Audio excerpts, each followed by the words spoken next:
I really do appreciate you taking this time. First of all, my name is Kirk Moss, and I'm a high school teacher. And I teach geography. And I want to tie that into the focus of consumerism. Because I did email you in regards to the film. Didn't hear back, but I ended up showing the film anyways. So I hope that's okay with you. Oh, yeah. Okay. Everyone's allowed to watch it. The kids love the film. And they're yearning for ways in which maybe my course, but also maybe a course more specifically tied towards consumerism, can do more justice in regards to how we want them to become less tied towards being shopaholic or obsessed with consuming stuff. I wanted to know, what can educational institutions do, especially from a curriculum standpoint, in regards to engaging young people who are so bombarded with the culture of consumerism in regards to that? What a great question. Your students are lucky. Yeah.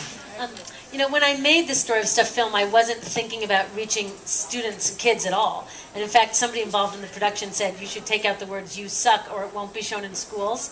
To which I said, you obviously haven't been to school lately. But I also said, this isn't going to be shown in schools. Like, it just never occurred to me. And we did put it, we use a Creative Commons copyright license, so anyone's allowed to take it and show it anywhere. You don't have to ask us, just go for it. But it has been used in thousands and thousands of schools all over the world. It's been fascinating to me. So many, actually, that it was on the front page of the New York Times as the new sustainability curriculum for schools, which was totally surprised to me. So many educators have come to us and asked us for more guidance, and we realized that the materials that we have aren't really geared towards students. So we interviewed a bunch of groups that make curriculums. We found this wonderful group in Seattle called Facing the Future, and we're partnering with them right now to make a curriculum for middle and high school students, and it's so good. I just can hardly wait. It's so good. And so you can show the film to start the conversation, and then the curriculum allows for just a one-day thing or an entire semester thing with so many examples, exercises, group discussions. It's just dynamite. So it's going to be out this summer. So stay tuned on the Story of Stuff website, and the curriculum will be free to download and use. Please encourage your friends to use it. But other things you can do is implement sustainability at the school itself, so that you're walking your talk. You know, like at my daughter's school, they measure the organic waste after every lunch, and they chart it, and the benches in the playground, if you lift them up, they're actually worm bins that are composting all the waste. You know, things like that can really, and then they have a whole curriculum for the kids to learn about worm composting. So there's lots of resources. The Green Schools Network is a great resource on actually implementing sustainability practices at the school, and then get the advertisers out. Commercial advertisers have no place in our public schools. We've got to get those advertisers out. A great organization for that is the Campaign for Commercial-Free Childhood. That's a really key thing, because how can we encourage our kids to promote sustainability if their textbooks are things like, 12 M&Ms plus 12 M&Ms equals how many M&Ms, and then let's go to McDonald's in the school's cafeteria for lunch. We need to get those guys out of our schools. It's a place for learning about health and sustainability. Question. Yes.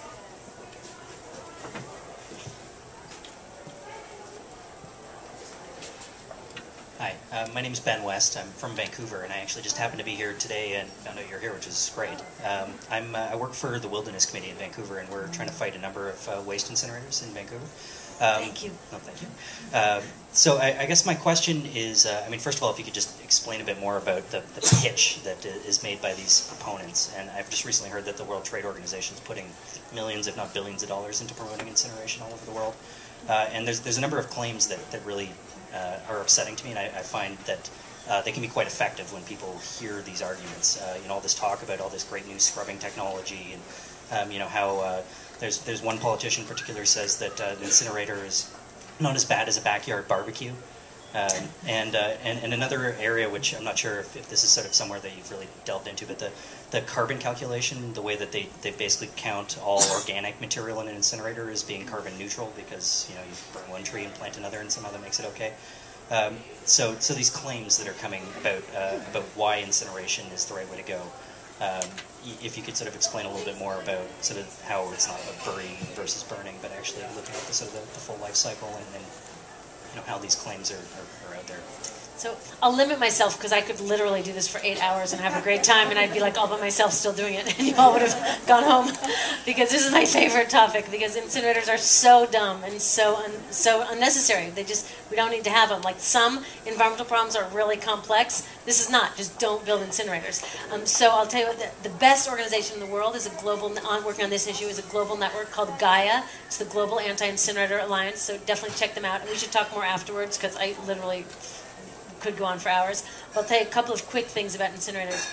One thing is, it is true that modern incinerators are safer than they were 20 years ago, but they're still dangerous. That's like it's a less hazardous machine gun. It's still a machine gun. Like you don't want this thing.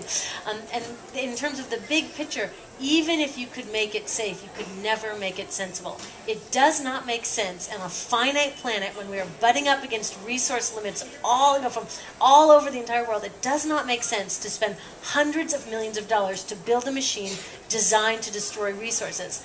Not only do you have the toxic emissions that come out of the smokestack, not only do you have the ash that you still need to get rid of, but you have taken all of those valuable resources and wrecked them.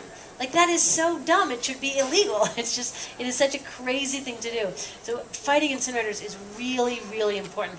In many ways, incinerators are one of the Achilles heel of our totally unsustainable relationship with materials, because right now we are wasting an inordinate amount of materials, and incinerators burn the evidence. Like, they make it look like it gets rid of this stuff, so they're really useful for those who want to lock themselves into the wasting society. They have no place in a sustainable, healthy, clean new economy. Just no place at all. I'll be glad to talk to you more about it afterwards, though. Yes.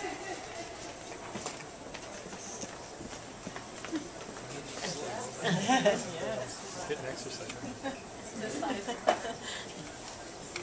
Hi, my name is Cassandra Carrot, and I'm from Toronto, and I work with housing, and I'm just wondering how, or if there's any work that you do or anyone else is doing around with mental health providers in terms of how stuff can affect people's mental health.